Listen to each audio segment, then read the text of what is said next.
Assalamualaikum warahmatullahi wabarakatuh. Perkenalkan, nama saya Giyanti dari SD Negeri Sidamukti 04 Kecamatan Patimuan, CGP Angkatan 7 Kabupaten Cilacap. Berikut aksi nyata saya tentang menerapkan budaya positif di SD Negeri Sidamukti 04 melalui pembuatan keyakinan kelas dan menerapkan segitiga restitusi. Budaya positif menciptakan suasana pembelajaran yang aman, nyaman, dan menyenangkan. Untuk mewujudkan budaya positif, perlu adanya disiplin positif di sekolah. Salah satu cara untuk menerapkan disiplin positif adalah melalui proses pembentukan keyakinan kelas dan pelaksanaan segitiga restitusi. Keyakinan yang dimiliki oleh sekolah saat ini yang merupakan core value masih perlu didasarkan dengan baik kepada murid. Tujuan dari aksi nyata ini, dengan adanya keyakinan kelas dan penerapan segitiga restitusi, dapat menumbuhkan disiplin positif pada murid di sekolah. Untuk mengetahui sejauh mana kegiatan ini sudah dilakukan dan untuk mengontrol kegiatan agar tetap terarah pada tujuan yang sudah ditetapkan, maka tolak ukur yang digunakan adalah sebagai berikut. Yang pertama, terbentuknya keyakinan kelas sebagai landasan dalam memecahkan permasalahan yang ada di kelas. Keyakinan kelas ini dibentuk dan disepakati oleh peserta didik bersama wali kelas. Konsistensi peserta didik dan wali kelas dalam menjalankan keyakinan kelas. Teraplikasikannya proses segitiga restitusi dalam membantu siswa dengan posisi kontrol sebagai manajer. Lini masa tindakan yang saya lakukan diantaranya: 1. Membuat perencanaan aksi nyata dan mengkomunikasikannya kepada kepala sekolah. Yang kedua, melakukan kegiatan pembentukan keyakinan kelas dan layanan restitusi. 3. Mengimbaskan materi budaya positif dan mengkomunikasikan penerapan aksi nyata kepada rekan sejawat. Yang keempat, mengevaluasi dan refleksi kegiatan tindakan aksi nyata dalam rangka membudayakan kebiasaan positif di sekolah. Berikut hasil aksi nyata yang telah saya lakukan. Pertama, saya membuat perencanaan aksi nyata dan mengkomunikasikannya kepada kepala sekolah. Yang kedua, melakukan kegiatan pembentukan keyakinan kelas dan layanan restitusi. Assalamualaikum warahmatullahi wabarakatuh.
Ditempel ya.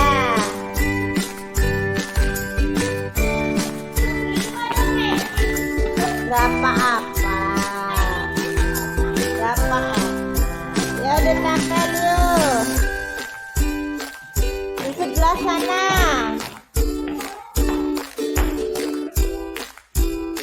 Ya siapa lagi? Ya yang sudah. 8.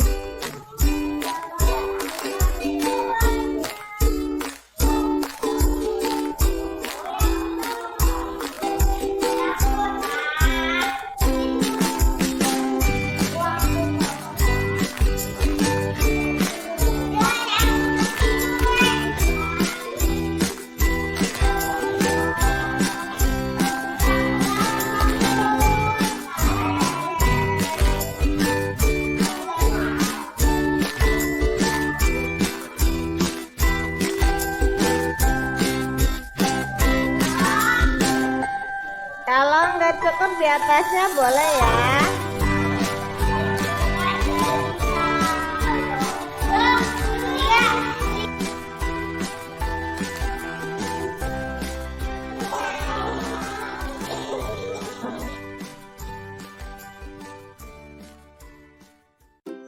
Berikut adalah keyakinan kelas 1 SD Negeri Sidamukti 04 yang telah disusun bersama-sama. Tahap ketiga adalah mengimbaskan materi budaya positif dan mengkomunikasikan penerapan aksi nyata kepada rekan sejawat.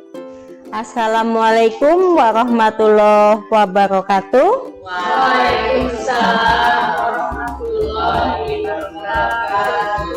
Selamat siang Bapak Ibu, yang saya hormati Bapak Kepala Sekolah SD Negeri Sidamukti 04 dan rekan guru SD Negeri Sidamukti 04 yang saya banggakan. Terima kasih atas waktu saya diberi izin untuk mendiseminasikan tentang budaya positif, yaitu materi tentang guru penggerak yang sudah saya terapkan di sekolah.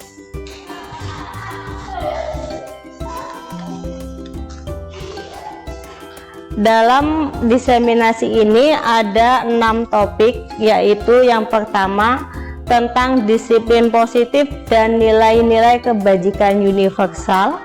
Yang kedua, teori motivasi, hukuman, penghargaan, dan restitusi.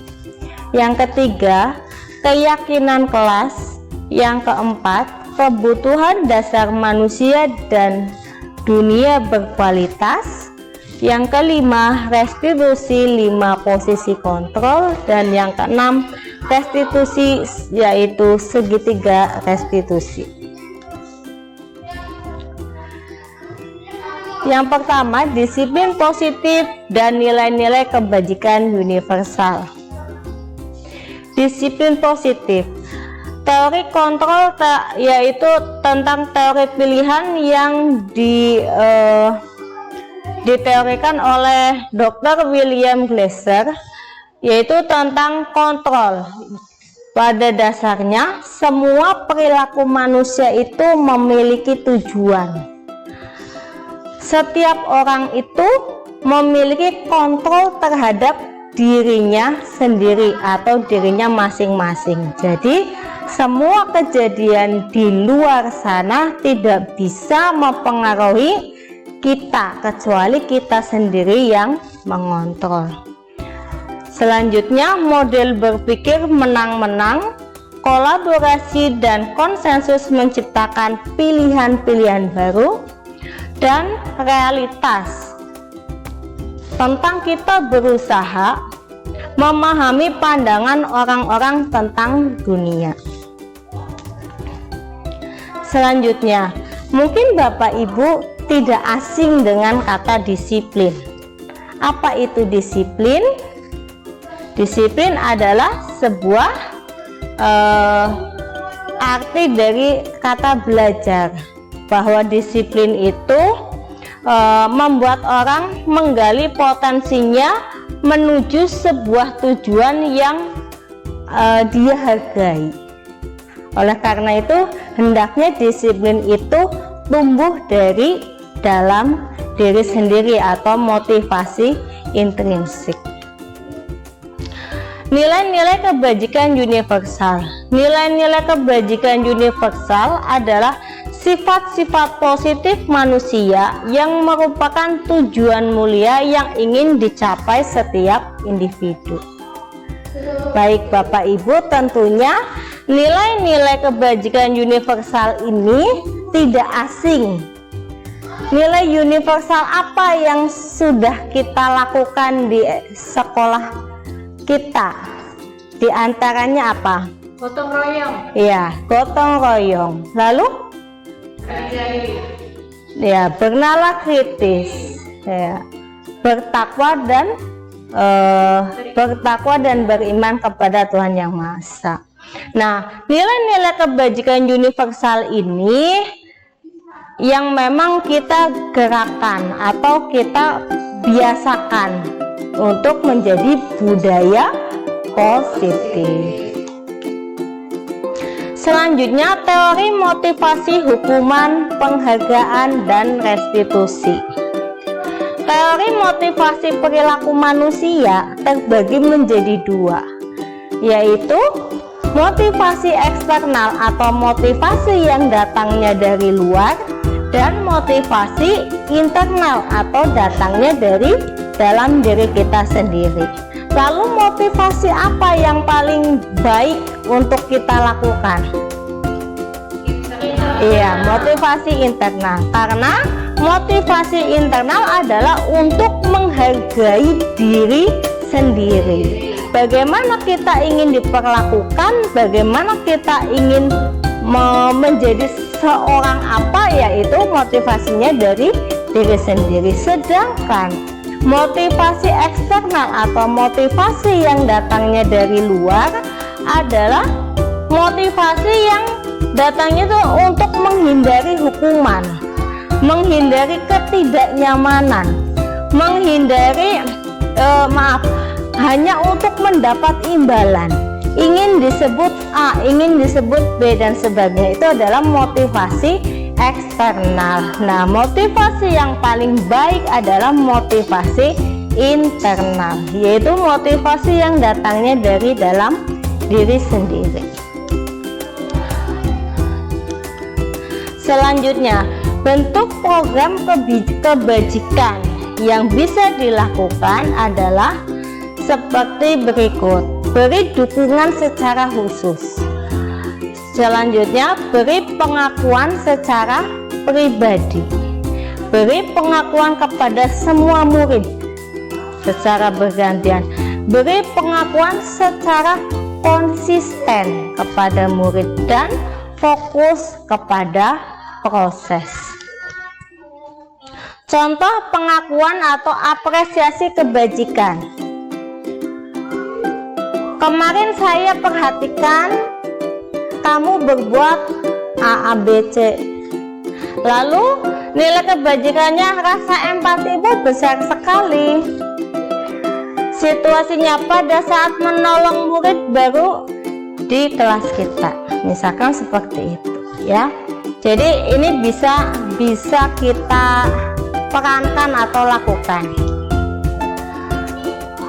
Tugas perbedaan hukuman dan konsekuensi. Mungkin Bapak Ibu tidak asing dengan kata-kata hukuman dan konsekuensi. Kira-kira perbedaannya apa hukuman dan konsekuensi?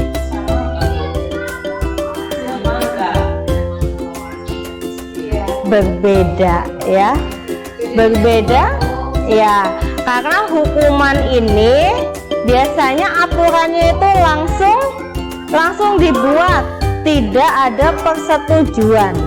Tetapi kalau konsekuensi, murid-murid itu sudah tahu disosialisasikan dulu.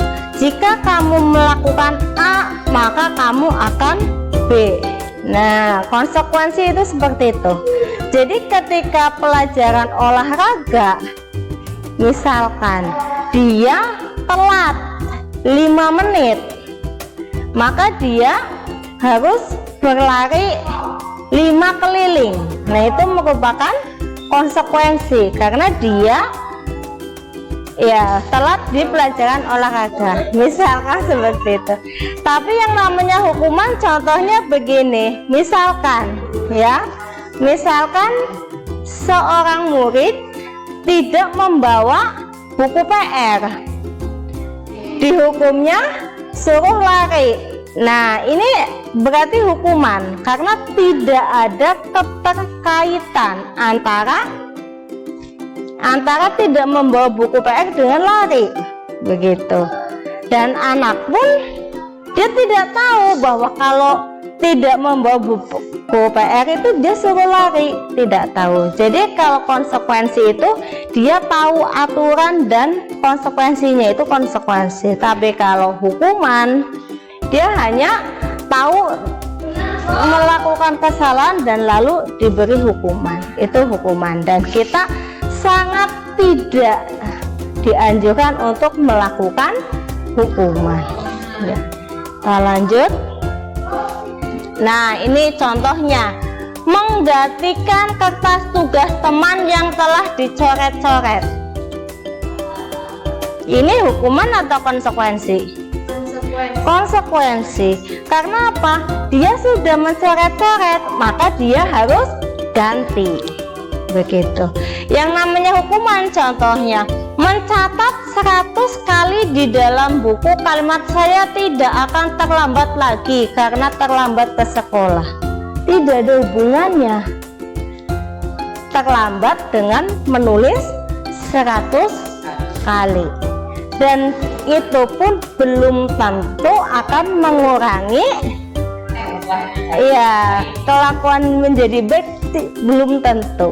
Begitu. Ini adalah contoh tindakan guru antara hukuman atau konsekuensi. Nah, ini perbedaannya tadi, hukuman itu menyakitkan. Mungkin Bapak Ibu pernah dulu waktu sekolah dihukum.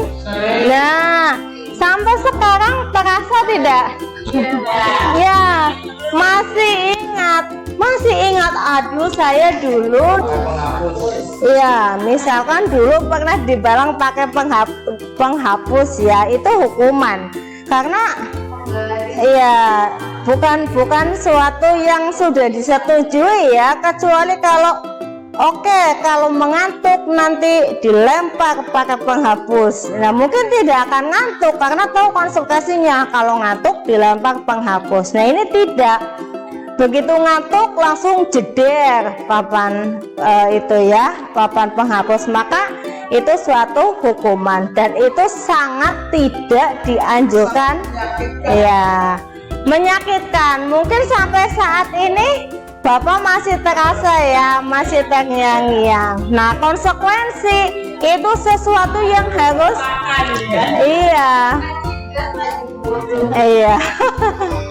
jadi konsekuensi itu sesuatu yang harus terjadi. Jadi ketika memang hal itu terjadi, kita sudah menerima apa konsekuensinya. Seperti tadi sudah tahu kalau terlambat di jam olahraga berarti harus lari 5 kali lapang bola. Berarti kita tahu dong, oh iya kalau saya telat berarti saya akan lari 5 keliling bola. Maka kita akan berbuat semaksimal mungkin untuk tidak terlambat, begitu. Dan sebagainya sampai hukuman itu membuat orang menjadi marah, rasa bersalah, dipermalukan. Iya enggak? Kalau dihukum itu dipermalukan, merasa tak dihargai. Tapi kalau konsekuensi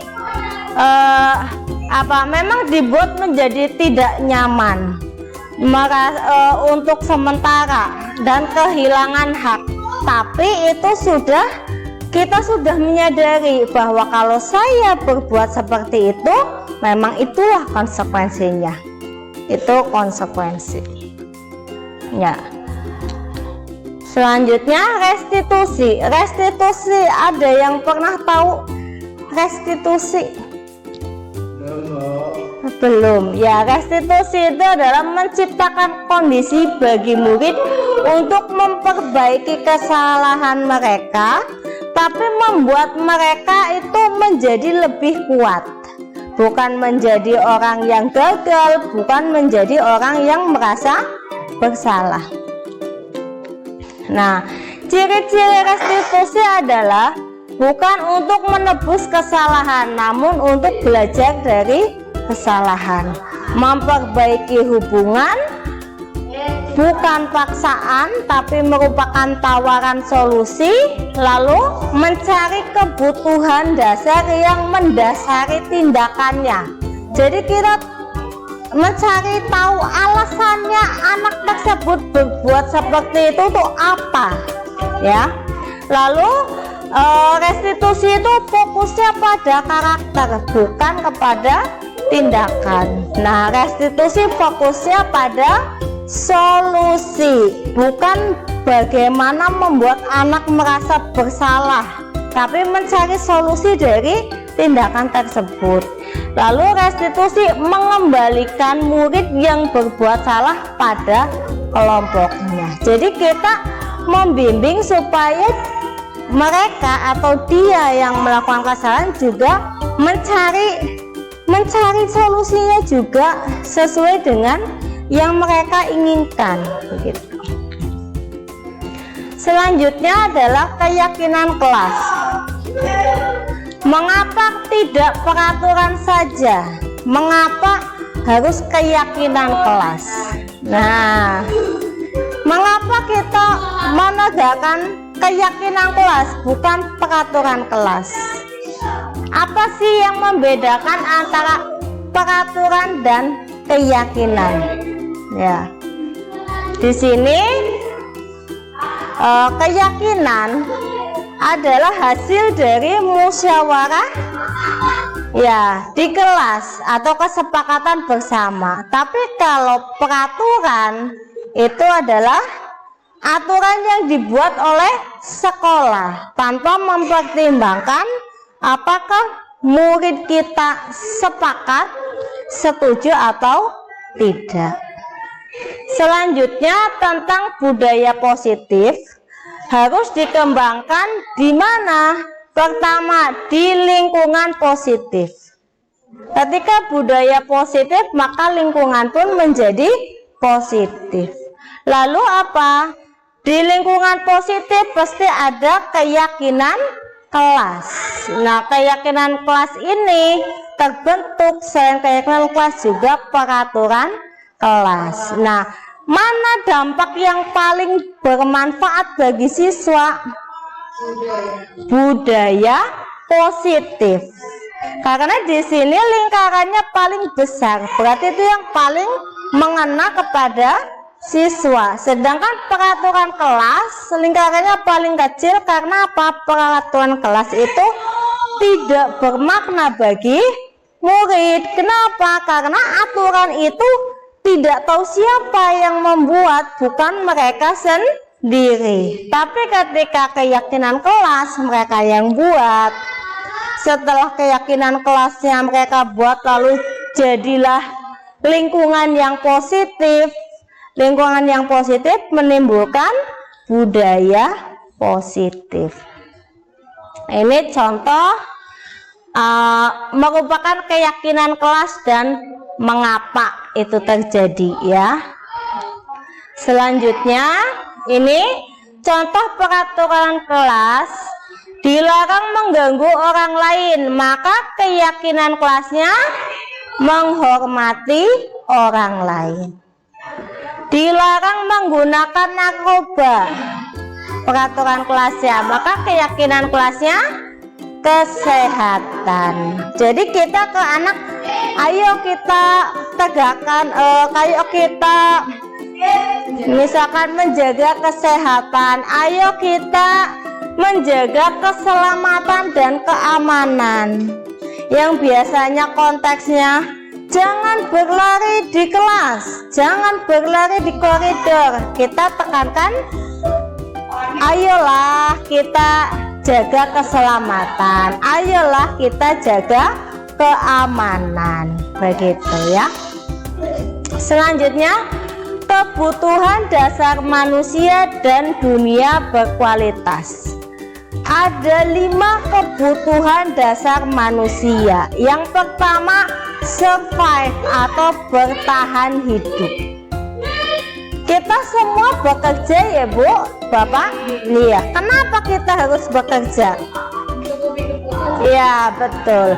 Karena kita harus bertahan hidup atau survive. Makanya kita bekerja. bekerja untuk mencari uang, mencari segala hal untuk kebutuhan. Itu survive, bertahan hidup paling pertama. Yang kedua ada kasih sayang dan rasa diterima.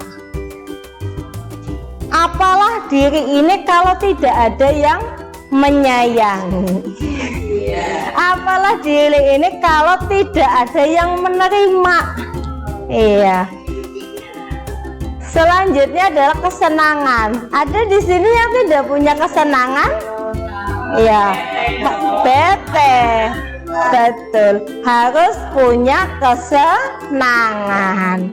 Selanjutnya, iya, sama. Saya juga senang shopping. Jadi shopping itu merupakan kesenangan dan ngemil juga sebagian, ya, sebagian dari kesenangan.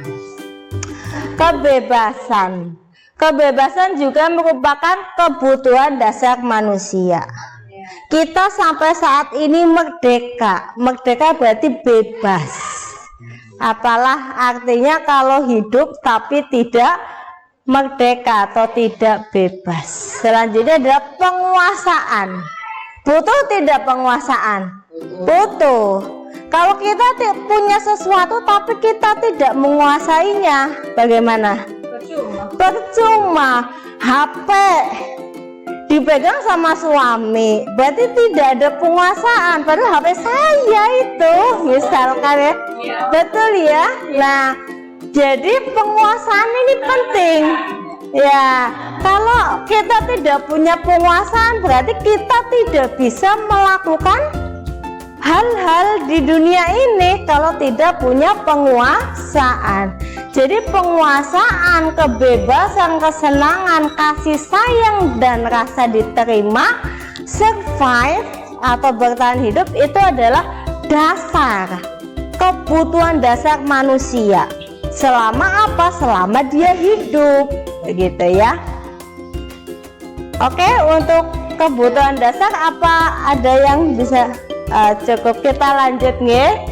Yang kelima adalah posisi kontrol. Posisi kontrol kita sebagai guru itu ada 5 macam. Lalu posisi kontrol apa yang seharusnya kita lakukan?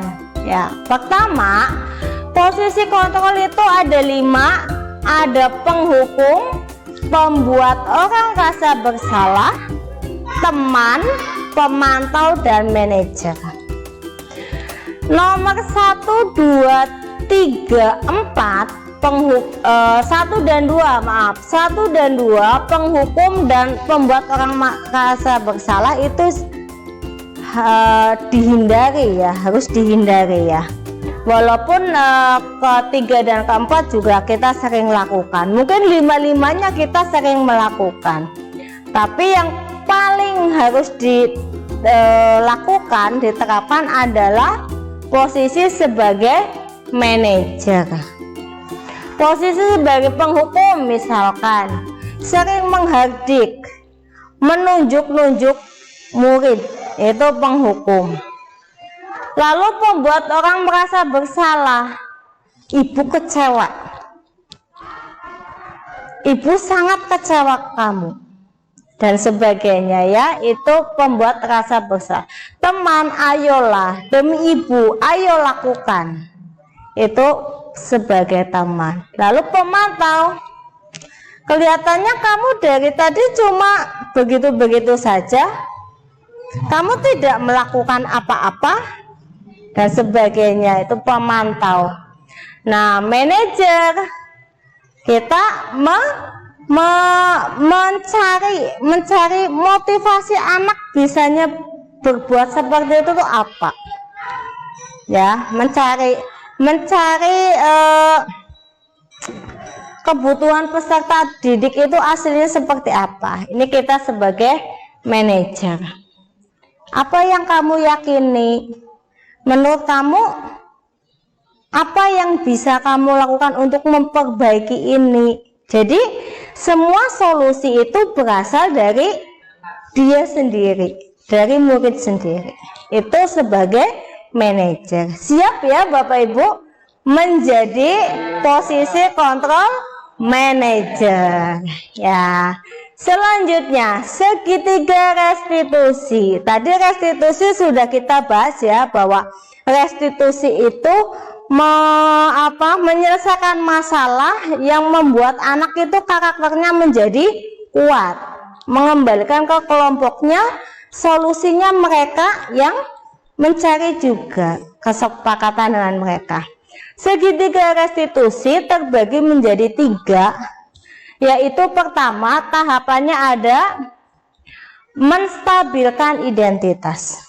Kenapa menstabilkan identitas itu sangat penting dijadikan nomor 1? Karena seorang yang melakukan kesalahan pasti dia akan merasa bersalah. Nah, menstabilkan identitas itu maksudnya kita membuat mereka itu bahwa hal itu, kesalahan itu tidak hanya kamu yang melakukan, tapi orang lain pun pernah. Nah, jadi biar karakternya itu, oh ternyata bukan saya saja yang melakukan hal ini.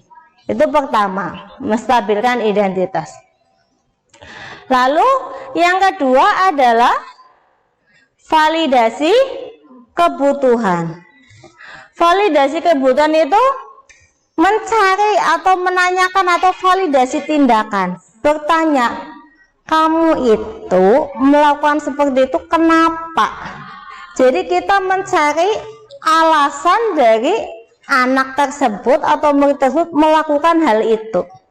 Tidak mungkin, kembali ke tadi teori Gosen, tidak ada seseorang melakukan sesuatu tanpa tujuan, ya, ada tujuannya pasti. Nah, di situ kita menanyakan alasannya apa. Selanjutnya menanyakan keyakinan, nilai-nilai yang telah disepakati apa, tindakan yang bisa dilakukan untuk mengatasi ini apa. Kita bicarakan bersama dengan murid. Nah, ini adalah tahap ketiga, yaitu menanyakan keyakinan. Ini contoh-contohnya. Kalau menstabilkan identitas itu bisa tidak ada manusia yang sempurna. Bu guru juga pernah waktu kecil melakukan itu, tidak apa-apa dan sebagainya. Jadi membuat mereka itu menjadi lebih kuat. Selanjutnya ini contoh untuk validasi kebutuhan. Apa yang penting bagi kamu melakukan hal ini? Kamu bisa saja melakukan hal yang lebih buruk, tapi kamu tidak melakukannya, gitu. Ini contoh validasi kebutuhan. Kamu pasti punya alasan mengapa melakukan itu dan sebagainya. Itu adalah validasi kebutuhan atau validasi tindakan. Nah, yang ketiga ini contoh menanyakan keyakinan. Apa nilai yang dipercaya di kelas kita? Misalkan anak tonjok-tonjokan. Nah, kan kita sudah tanya menstabilkan identitas, validasi tindakan, terakhir menanyakan keyakinan. Kan tadi apa? Harus saling menyayangi, harus saling menjaga keselamatan. Berarti boleh tidak tonjok-tonjokan? Nggak boleh, begitu ya. Tuh. Nah, ini jadi ini bisa ditanyakan ke anak. Apa kamu ingin berbuat lebih baik dan sebagainya. Ini intervensi yang bisa dilakukan selama 30 detik terhadap peserta didik atau murid yang kita tangani. Nah, ini contoh beberapa yang pernah saya lakukan tentang pembuatan keyakinan kelas. Lalu ini contoh penerapan segitiga restitusi. Jadi di video ini terdapat beberapa anak yang sedang bermain bola pada jam pelajaran matematika. Nah, ini ada satu anak kapten bolanya yang saya panggil dan saya pendekatan secara itu tahapan 3 ya, segitiga restitusi.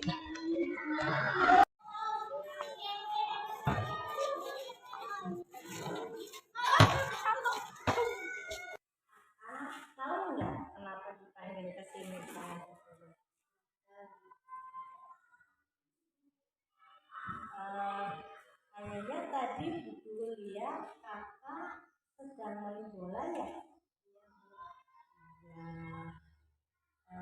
Saat pelajaran itu kenapa kakak main bola? Hobinya kakak main bola. Cita-citanya kakak. Cita-citanya kakak pengen jadi pemain bola. Begini kakak, hobinya kakak itu bagus, cita-citanya kakak itu juga bagus. Guru juga punya hobi dan cita-cita. Hanya saja menurut kakak kalau pas jam pelajaran kakak main bola, menurut kakak itu betul atau tidak? Yang betul bagaimana? Main bolanya kakak terus apa yang akan kakak lakukan supaya hal ini tidak terjadi lagi?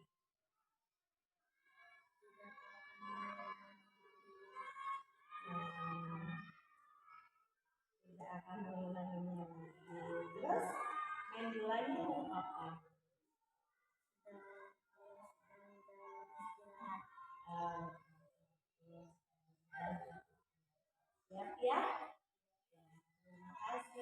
Ya, demikian yang bisa saya paparkan. Terima kasih, mohon maaf atas segala hal yang tidak berkenan. Dari awal sampai akhir, apakah ada yang mau ditanyakan? Silahkan. Ada Ibu. Monggo. Ini kan saya sekalian curhat nih. Nggih. Di kelas saya itu ada siswa yang sangat sulit untuk menerapkan keyakinan kelas. Padahal keyakinan itu kan sudah dibuat sendiri di kelas, sudah sama-sama, sudah disepakati, sudah ditempel di tembok. Tetapi tetap ada saja yang melanggar keyakinan ini. Kira-kira itu sebenarnya apa yang menyebabkan hal itu bisa terjadi, Ibu? Ya, terima kasih Bu Erna. Jadi Bu Erna menanyakan ada salah satu murid Bu Erna yang tidak mau melakukan atau menerapkan keyakinan kelas. Ya, ada banyak faktor yang pengaruhi ya. Kita kembali lagi, kita sebagai control manager, kita cari tahu nih motivasi intrinsiknya apa. Pertama, bisa saja karena dia itu 5 kebutuhan dasar. Kembali, butuh pengakuan, kasih sayang, butuh kebebasan. Kita juga harus mencari tahu dia berangkat dari keluarga seperti apa. Biasanya anak atau murid yang berangkat dari keluarga broken home atau yang orang tuanya tidak mendampingi di luar kota atau di luar negeri, itu lebih cenderung dia itu ingin mencari perhatian. Misalkan peraturannya menjaga keselamatan, berarti sliding ke temennya boleh apa tidak? Tidak. Dia sengaja nyubit temennya, sliding temennya dengan harapan apa? Ketika dia melakukan itu, dia akan dipanggil sama gurunya, ditanya-tanya dan sebagainya. Yang kita anggap itu merupakan hukuman atau penanganan, dia menganggapnya itu sebuah perhatian dari guru ke dia. Jadi memang beberapa murid itu memiliki karakter seperti itu. Jadi kita sebagai guru tadi kontrol manajernya harus jalan ya, mencari tahu betul kebutuhan dasar apa sih dari 5 ini yang tidak dia peroleh. Seperti itu mungkin Erna. Terima kasih. Sama-sama. Jadi harus lebih pendekatan kepada siswa. Betul sekali. Kita harus lebih pendekatan ke siswa. Karena apa? Pada dasarnya tujuan pendidikan kita adalah satu, memanusiakan manusia. Kedua, menuntun segala murid dia lakunya sesuai kodratnya. Seperti itu. Ada lagi? Cukup. Alhamdulillah. Demikian untuk diseminasi budaya positif hari ini. Terima kasih. Mohon maaf atas segala hal yang tidak berkenan. Saya akhiri. Assalamualaikum warahmatullahi wabarakatuh. Waalaikumsalam warahmatullahi wabarakatuh. Tahap keempat adalah mengevaluasi dan merefleksi kegiatan tindakan aksi nyata dalam rangka membudayakan kebiasaan positif di sekolah. Di antaranya, umpan balik dari peserta didik, rekan sejawat, dan kepala sekolah. Senang membuat kesepakatan kelas bersama teman-teman. Assalamualaikum warahmatullahi wabarakatuh. Saya Siti Munawaroh, guru kelas 5 SD Negeri Sidamukti 4, Kecamatan Patimuan. Saya teman kerja dari Bu Giyanti. Dari diseminasi yang dipaparkan oleh Bu Giyanti mengenai disiplin positif, yaitu pembuatan keyakinan kelas dan penerapan segitiga restitusi, itu merupakan suatu hal baru bagi saya. Saya harap semoga saya bisa menerapkan hal baru tersebut, sehingga dengan harapan semoga kelas saya tercipta suasana yang lebih nyaman dan kondusif. Nama saya Wakino, Kepala SD 4 Kecamatan.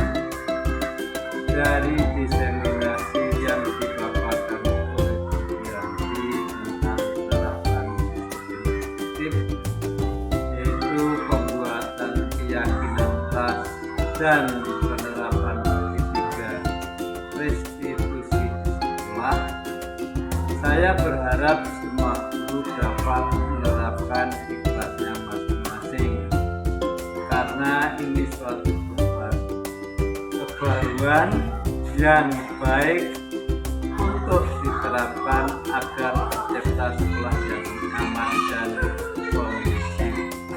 Assalamualaikum warahmatullahi wabarakatuh.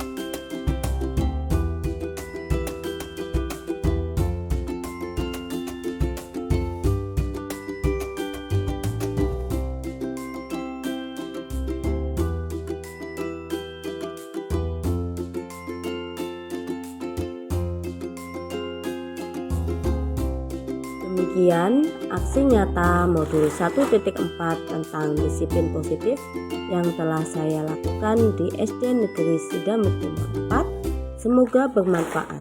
Salam dan bahagia. Wassalamualaikum warahmatullahi wabarakatuh.